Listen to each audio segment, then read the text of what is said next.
সুপ্রিয় দর্শক, স্বাগত এনিগমা টিভির সাপ্তাহিক আয়োজন দ্য উইকেন্ডে। আমি তাবাসসুম প্রিয়াঙ্কা আছি আপনাদের সাথে পুরোটা সময় জুড়ে। চলুন দেখে নিই গত সপ্তাহের উল্লেখযোগ্য কিছু ঘটনা। শুরু করছি কান চলচ্চিত্র উৎসবের খবর দিয়ে। গত 13ই মে ফ্রান্সের রিভিয়েরায় 78তম কান চলচ্চিত্র উৎসব শুরু হয়েছে। এই 11 দিনের উৎসবে বিশ্বব্যাপী চলচ্চিত্র নির্মাতারা অংশ নিচ্ছেন, যেখানে নতুন চলচ্চিত্র প্রদর্শনী, তারকাদের উপস্থিতি এবং শিল্প সংস্কৃতি বিষয়ক আলোচনা অনুষ্ঠিত হচ্ছে। চলচ্চিত্র উৎসবের উদ্বোধনী দিনে সম্মানসূচক স্বর্ণপাম দেয়া হয় অস্কার জয়ী মার্কিন অভিনেতা রবার্ট ডি নিরোকে। এই উৎসব চলবে আগামী 24শে মে পর্যন্ত। প্রিয় দর্শক, এখন বলছি একজন বিখ্যাত সঙ্গীত শিল্পী বব মার্লের কথা। বব মার্লে ছিলেন একজন বিশ্ববিখ্যাত জ্যামাইকান সঙ্গীত শিল্পী। তার জন্ম 6 ফেব্রুয়ারি 1945 সালে জ্যামাইকায়। মূলত দ্য ওয়েলার্স ব্যান্ডের সদস্য হিসেবে তার সঙ্গীত জীবন শুরু হয়। বব মার্লের গানগুলো প্রেম, স্বাধীনতা, সমাজের অন্যায়ের বিরুদ্ধে প্রতিবাদ এবং শান্তির বার্তা বহন করে। তার বিখ্যাত গানের মধ্যে রয়েছে no woman, no cry, redemption song, one love, get up, stand up প্রভৃতি। 1981 সালে মাত্র 36 বছর বয়সে ক্যান্সারে মারা যান বব মার্লে। তবে তার গান এবং দর্শন আজও বিশ্বজুড়ে মানুষের মনে প্রেরণা যোগায়। বাংলা সাহিত্যের অন্যতম মেধাবী কবি ছিলেন সুকান্ত ভট্টাচার্য। তিনি ছিলেন মার্ক্সবাদী ভাবধারায় বিশ্বাসী এবং প্রগতিশীল চেতনার অধিকারী তরুণ কবি। 1926 সালের 15ই আগস্ট কলকাতার কালীঘাটে তার জন্ম মাতামহের বাড়িতে। তার পৈতৃক নিবাস ছিল ফরিদপুর জেলার বর্তমান গোপালগঞ্জ জেলার কোটালীপাড়ার 19শিয়া গ্রামে। মাত্র 11 বছর বয়সে তিনি রাখাল ছেলে নামে একটি গীতিনাট্য রচনা করেন। কৈশোর থেকেই তিনি বামপন্থী রাজনীতির সঙ্গে যুক্ত হন এবং 1944 সালে ভারতের কমিউনিস্ট পার্টির সদস্য পদ লাভ করেন।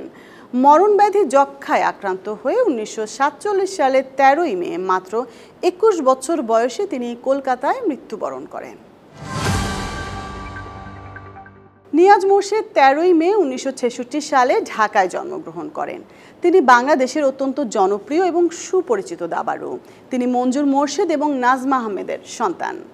দক্ষিণ এশিয়ার দেশগুলো থেকে প্রথম গ্র্যান্ডমাস্টার খেতাবধারী হবার বিরল কৃতিত্বের দাবিদার তিনি। ক্রীড়াক্ষেত্রে অসামান্য অবদান রাখার জন্য 1989 সালে বাংলাদেশ সরকার কর্তৃক স্বাধীনতা দিবস পুরস্কারে ভূষিত হন। 1987 সালে বিশ্ব দাবা সংস্থা ফিদে নিয়াজ মোরশেদকে মাত্র 21 বছর বয়সে গ্র্যান্ডমাস্টারের জিএম মর্যাদা দেয়, যা তাকে বাংলাদেশ তথা দক্ষিণ এশিয়ায় প্রথম গ্র্যান্ডমাস্টার এবং এশিয়ার পঞ্চম গ্র্যান্ডমাস্টার হিসেবে খ্যাতি প্রদান করে। 13ই মে ছিল এই গ্র্যান্ডমাস্টারের জন্মদিন। অধ্যাপক আনিসুজ্জামান ছিলেন বাঙালির শেকড় সন্ধানী প্রাজ্ঞ মনীষী, শিক্ষাবিদ, প্রগতিশীল চিন্তার অধিকারী, লেখক ও গবেষক। তার জন্ম 1937 সালের 18ই ফেব্রুয়ারি অবিভক্ত ভারতের 24 পরগনা জেলার বসিরহাটে। 1964 সালে প্রকাশিত হয় তার পিএইচডি থিসিস ভিত্তিক গ্রন্থ মুসলিম মানুষ ও বাংলা সাহিত্য। 1985 সালে তিনি শিক্ষায় অবদানের জন্য বাংলাদেশ সরকার প্রদত্ত দ্বিতীয় সর্বোচ্চ বেসামরিক পুরস্কার 21 পদক লাভ করেন এবং 2015 সালে সাহিত্যে অবদানের জন্য বাংলাদেশ সরকার প্রদত্ত সর্বোচ্চ বেসামরিক স্বাধীনতা পুরস্কার লাভ করেন। 2020 সালের 14ই মে আনিসুজ্জামান করোনায় আক্রান্ত হয়ে 84 বছর বয়সে মৃত্যুবরণ করেন।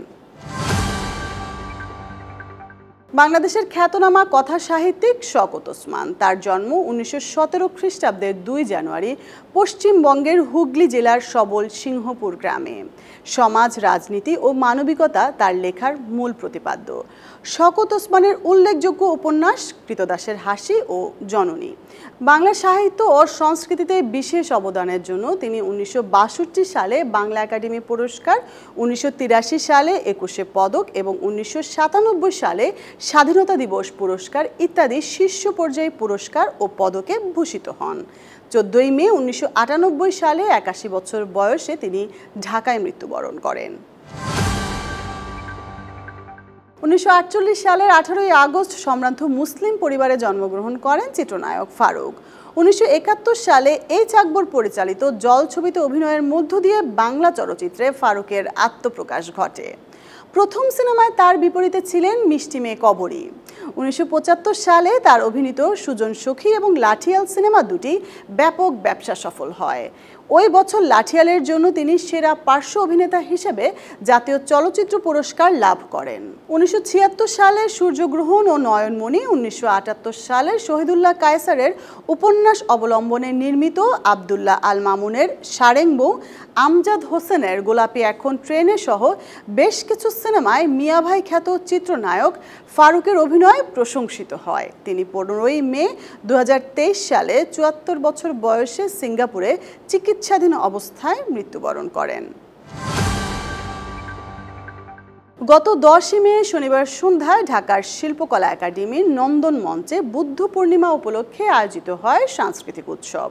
ঢাকা সহ 6 জেলার এবার বুদ্ধ পূর্ণিমা উপলক্ষে একযোগে অনুষ্ঠান আয়োজন করে সংস্কৃতি মন্ত্রণালয় ও শিল্পকলা একাডেমি। এবছর বুদ্ধ পূর্ণিমার রোববার হলেও শিল্পকলা একাডেমি অনুষ্ঠানটি আয়োজন করেছে বুদ্ধ পূর্ণিমার আগের দিন সন্ধ্যায়। স্বাগত বক্তব্য দেন শিল্পকলা একাডেমির সচিব এবং দায়িত্বপ্রাপ্ত মহাপরিচালক মোহাম্মদ ওয়ারেস হোসেন।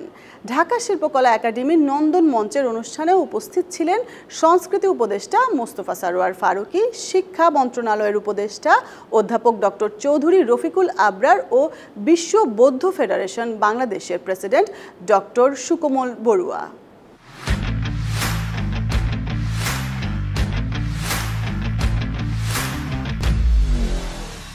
আরব আমিরাতের বিপক্ষে দুটি টি-20 ম্যাচ খেলতে যাচ্ছে লিটন দাসের দল। গত বুধবার 2 বহরে বিভক্ত হয়ে আরব আমিরাত পৌঁছেছে বাংলাদেশ ক্রিকেট দল। সূচি অনুযায়ী ম্যাচ রয়েছে আগামী 17 এবং 19 মে শারজা ক্রিকেট স্টেডিয়ামে। দুটি ম্যাচই হবে বাংলাদেশের স্থানীয় সময় রাত 9টায়। এই সিরিজ থেকেই মূলত আগামী 2026 বিশ্বকাপের জন্য পূর্ণ প্রস্তুতি শুরু করবে বাংলাদেশ ক্রিকেট দল। নতুন অধিনায়ক লিটন কুমার দাসের প্রথম অ্যাসাইনমেন্ট এই সিরিজ, যেখানে তিনি ডেপুটি হিসেবে পাচ্ছেন শেখ মেহেদী হাসানকে।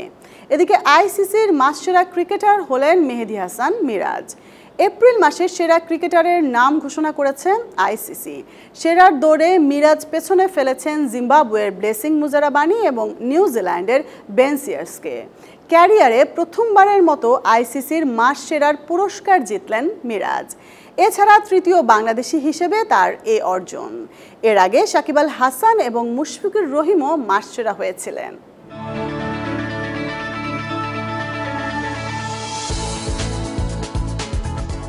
বাংলাদেশ আবহাওয়া অধিদপ্তরের পক্ষ থেকে দেয়া সর্বশেষ বার্তায় আগামী সপ্তাহে ময়মনসিংহ ও সিলেট বিভাগের কিছু কিছু জায়গায় এবং রংপুর, রাজশাহী, ঢাকা, খুলনা, বরিশাল ও চট্টগ্রাম বিভাগের 2-1 জায়গায় অস্থায়ীভাবে দমকা হাওয়া সহ বিদ্যুৎ চমকানো অথবা বৃষ্টি অথবা বজ্রসহ বৃষ্টি হতে পারে। সেই সঙ্গে কোথাও কোথাও বিক্ষিপ্তভাবে শিলাবৃষ্টি হতে পারে। সারা দেশে দিনের তাপমাত্রা সামান্য বৃদ্ধি পেতে পারে এবং রাতের তাপমাত্রা প্রায় অপরিবর্তিত থাকতে পারে। এছাড়া রাজশাহী, নাটোর, পাবনা, সিরাজগঞ্জ, ঢাকা, টাঙ্গাইল, নারায়ণগঞ্জ, মানিকগঞ্জ, গোপালগঞ্জ, রাজবাড়ী, ফরিদপুর এবং পটুয়াখালী জেলাসহ খুলনা বিভাগের উপর দিয়ে মৃদু থেকে মাঝারি ধরনের তাপপ্রবাহ বয়ে যাচ্ছে এবং তা অব্যাহত থাকতে পারে। এবার দেখে নেই আগামী সপ্তাহে দেশের 8 বিভাগের আবহাওয়ার পূর্বাভাস।